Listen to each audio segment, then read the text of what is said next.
السلام علیکم پیارے بچوں۔ آج کی کہانی ایک سمجھدار دکاندار کی ہے جس کی دکان ایک ہرے بھرے بہت خوبصورت پرسکون گاؤں میں تھی۔ وہاں کے لوگ ایک دوسرے کے ساتھ پیار محبت سے رہتے تھے۔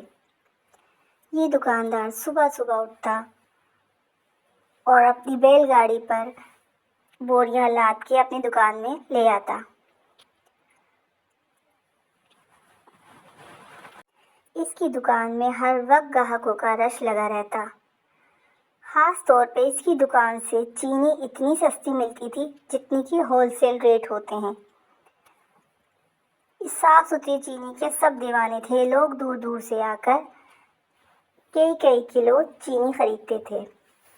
ایک دکاندار بہت فکر مند تھا کہ یہ کس طرح اسی ریٹ میں ہول سیل پرائس میں کیسے دے سکتا ہے چینی اتنی سستی، پھر یہ فائدہ کیا لیتا ہے۔ بہرحال ایک دن ہمت کر کے اس نے سمجھدار دکاندار سے پوچھ ہی لیا کہ تم ایسا کیسے کرتے ہو، تمہاری دکان پہ خریداروں کا رش رہتا ہے۔ اس نے بتایا، بھائی اس میں کوئی خاص بات نہیں ہے، ہول سیل میں چینی بیچنے کی وجہ سے اتنی بکتی ہے کہ اس کی جو بوریاں ہوتی ہیں اسی سے میری گزر بسر ہو جاتی ہے۔